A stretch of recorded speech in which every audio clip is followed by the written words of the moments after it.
ऐसी कितनी मस्जिदें हैं जो रातों रात मस्मार कर दी गई, जिनका जिक्र नहीं किया जा रहा है, जिन पर कोई मीटिंग नहीं बुलाई जा रही, जिन पर कोई बयान जारी नहीं किया जा रहा है। ज्ञान व्यापी सिर्फ इसलिए कि क्योंकि वो टीवी की नज़र में आए और हमारी बात भी टीवी पर आ जाए। ये ठीक नहीं है, दिखावा करने की ज़रूरत नहीं है। वो मस्जिद, वो मसाजिद, वो मज़ारात, वो खानकाहें जो मस्मार रातों रात कर दी गई, वो मदरसे जो मस्मार रातों रात कर दिए गए, उन पर कोई मीटिंग आज तक क्यों नहीं बुलाई गई? जब तक अपनी बात नहीं रखोगे तुम्हारी बात सुनी नहीं जाएगी। अपने नाराजगी का इजहार करने के लिए घर से निकलना होगा, इसके अलावा कोई रास्ता नहीं। मुसलमानों का हमदर्द और हिमायती कोई नहीं है। दुश्मन खुलकर दुश्मनी कर रहा है, पूरी अपनी दुश्मनी में ईमानदारी से दुश्मनी कर रहा है कि हिंदुस्तान गिर पैमाने पर जेल भरो आंदोलन शुरू किया जाना चाहिए। इन बेईमानियों के खिलाफ एहतजाज करने का वाहिद रास्ता हमारे पास है। और अगर खौफजदा हैं, अदालतों के नोटिस से खौफ है, ईडी से खौफ है, बुलडोजर का खौफ है, तो आप घर बैठिए। लेकिन अब मुसलमान इतना बेचैन हो चुका है कि अगर उसे जेल भरो आंदोलन की लाइन पर नहीं लाया गया तो वो कहीं, हमें अंदेशा है कि वो कहीं कानून खुद अपने हाथ में ना ले ले।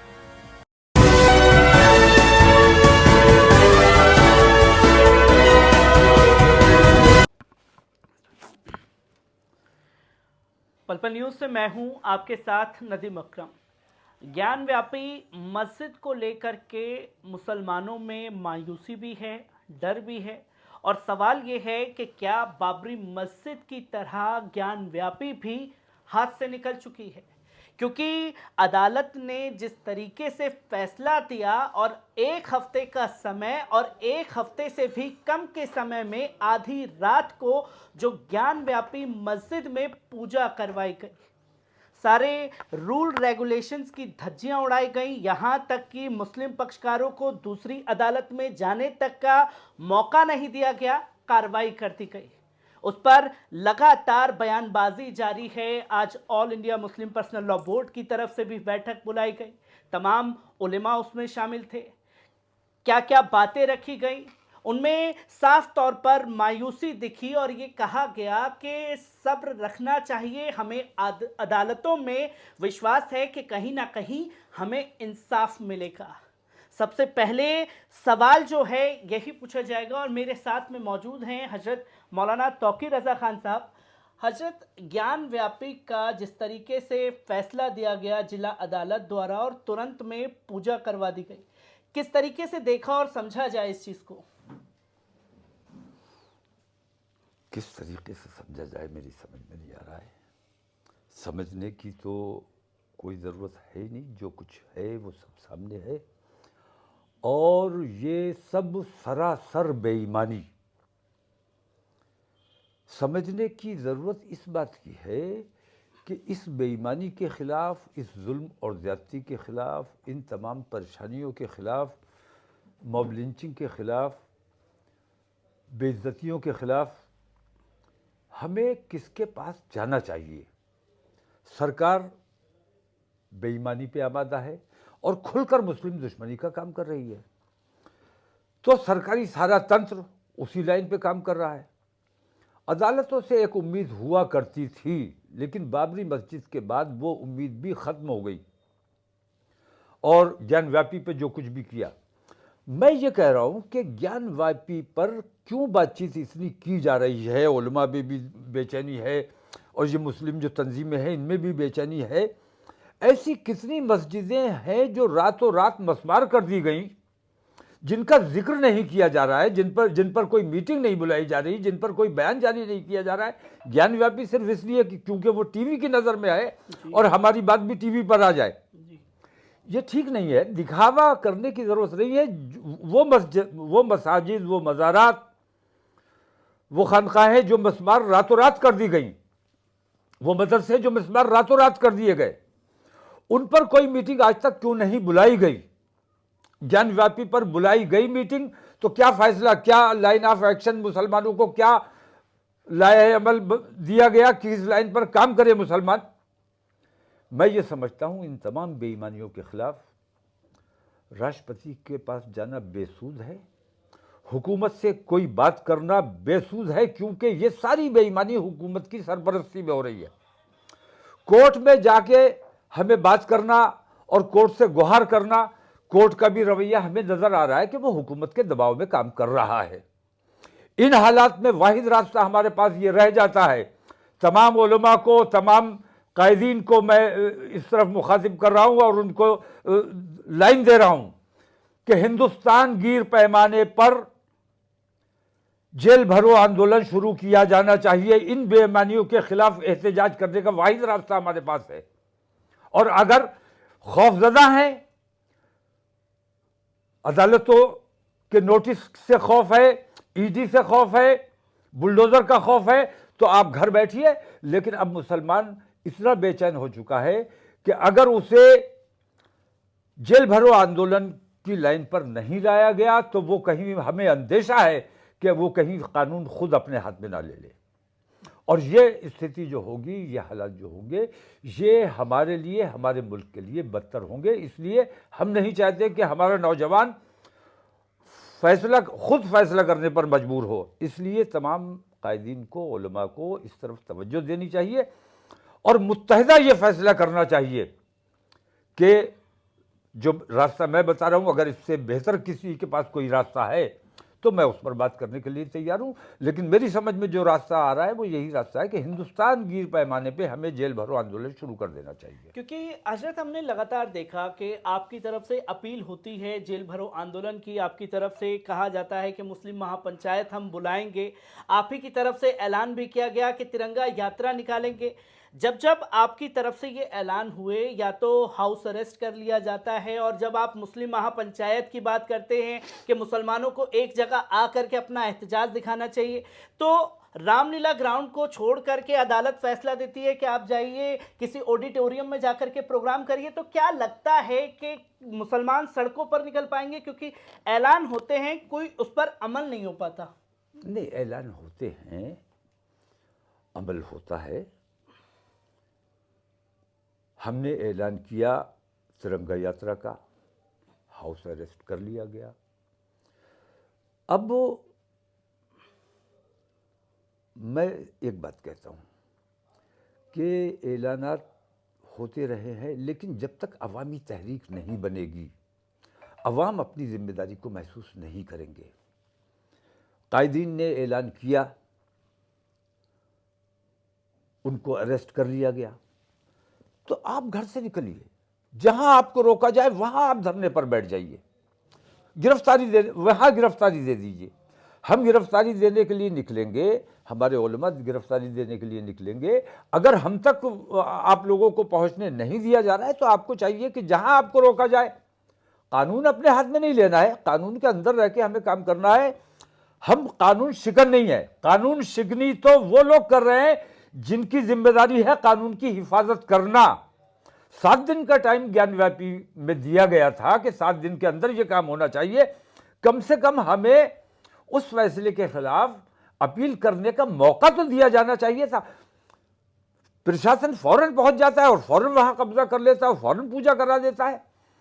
तो कहीं ना कहीं तमाम लोग मिलकर मुनज़्ज़म साजिश मुसलमानों के खिलाफ और मस्जिदों के खिलाफ और मदरसों के खिलाफ मुनज़्ज़म साजिश कर रहे हैं।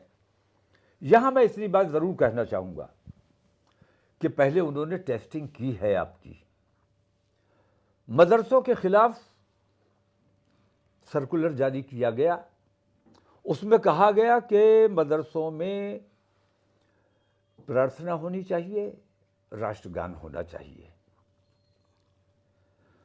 कोई मदरसे वाला ये नहीं कह सका कि हम सारे जहां से अच्छा पढ़ते हैं, राष्ट्रगान हमारी समझ में नहीं आता है। और राष्ट्रगान जो अंग्रेजों के लिए लिखा गया, जो जॉर्ज पंजुम के ऑनर के लिए लिखा गया, मैं आज भी सवाल उठाता हूं कि राष्ट्रगान में जनगण मन अधिनायक किसे कहा गया है? अधिनायक किसे क्या, ये भारत को कहा गया है या जॉर्ज पंजुम को कहा गया है?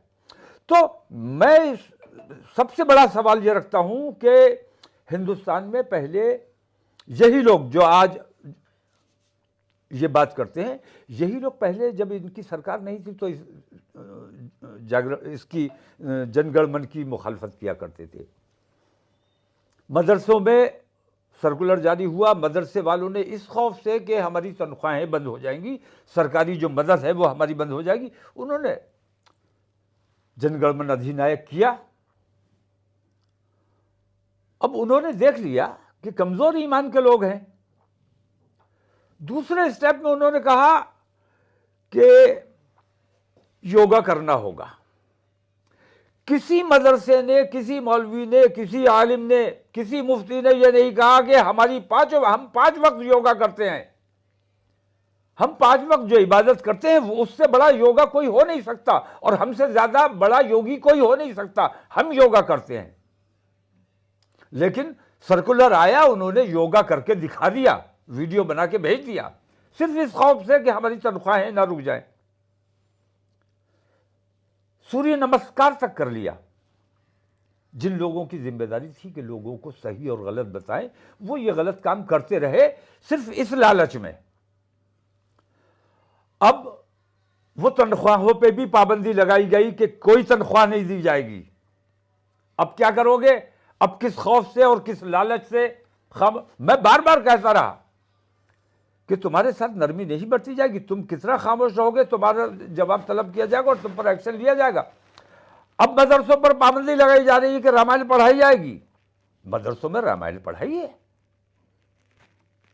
तो इन लोगों को फैसला करना चाहिए कि इन हालात में हमें क्या करना है। जब तक सड़कों पर नहीं आओगे, जब तक अपनी बात नहीं रखोगे, तुम्हारी बात सुनी नहीं जाएगी। अपने नाराजगी का इजहार करने के लिए घर से निकलना होगा, इसके अलावा कोई रास्ता नहीं।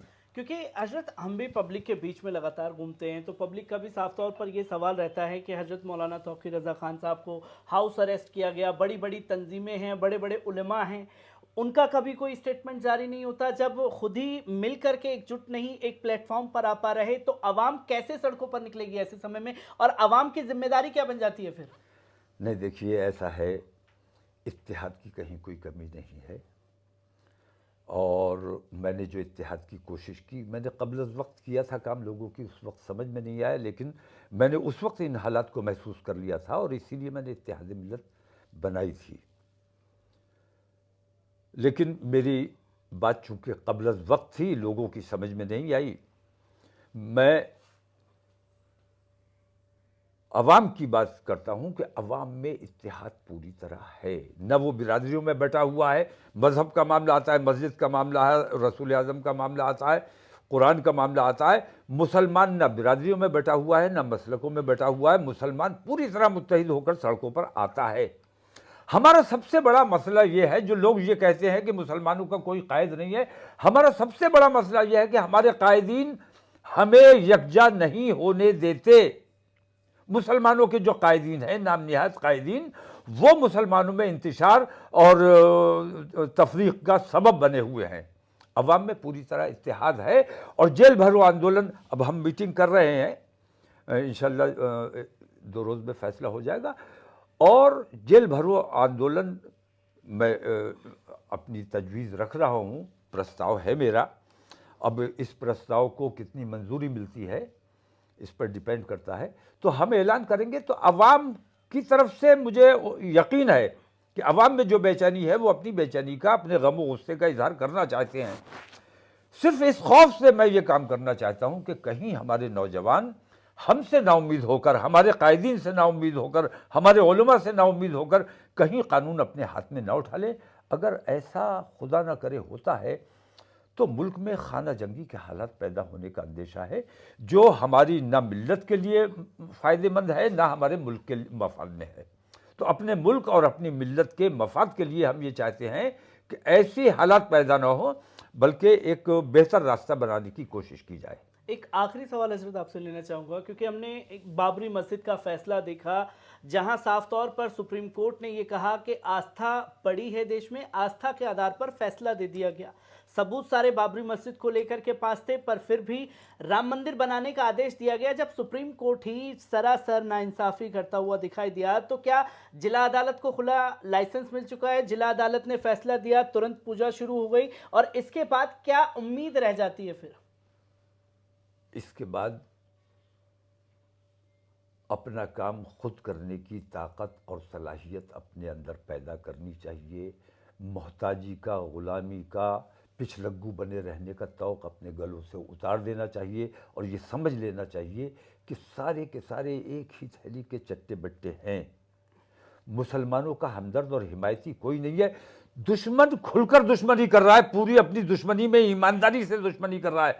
हमारा सबसे बड़ा मसला ये, हमारा मसला आरएसएस और ये भारतीय जनता पार्टी नहीं है, क्योंकि वो तो खुले दुश्मन है। हमारा सबसे बड़ा मसला वो है जो अपने आप को हमारा दोस्त बताते हैं, लेकिन दोस्ती में वो वफादार नहीं है, वो गद्दार हैं।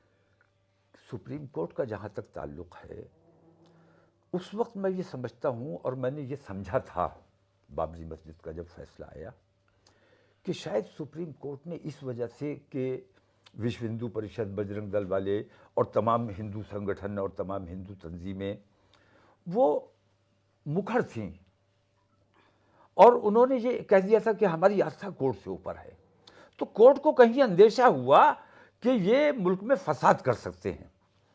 तो कोर्ट ने अपने मुल्क को फसादात से बचाने के लिए अगरचे मालिक माना मुसलमानों को और उनकी तमाम गलतियां मानी, ध्वस्तीकरण जो हुआ उसको भी अपराध माना और जहां मूर्तियां रखी गई उसको भी अपराध माना। इसके बावजूद उनको इसलिए दे दिया कि मुल्क में फसाद ना हो।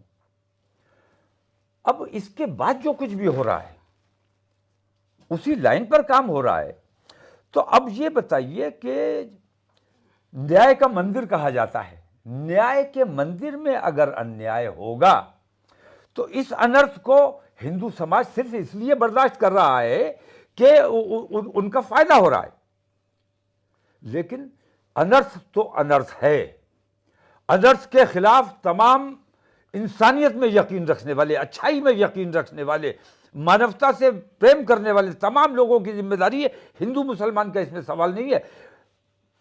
उन्हें यह मुत्तहिदा ऐलान करना चाहिए कि जो हो रहा है ये बेईमानी है, इस बेईमानी के खिलाफ तमाम अच्छे लोगों के सामने आना चाहिए, सिर्फ मुसलमानों को नहीं आना चाहिए। हजरत, इसी के साथ साथ मुसलमानों को सामने आना चाहिए, ये बातें तो हो रही हैं, और तमाम अच्छे लोगों को सामने आना चाहिए, पर राजनीतिक पार्टियां तो पूरी तरीके से खामोश है। न्याय यात्रा देश में निकाली जा रही है, जो अन्याय हुआ जिला अदालत में कांग्रेस पार्टी उस पर बोलने को तैयार नहीं है, समाजवादी पार्टी खामोश है, ममता बनर्जी खामोश है, और अगर बात की जाए भारतीय जनता पार्टी की तो वो तो साफ साफ कह रही है कि अदालत ने फैसला दे दिया, मुसलमानों को सब्र संयम से काम लेना चाहिए, अब अदालत से बड़ा कोई नहीं जाता।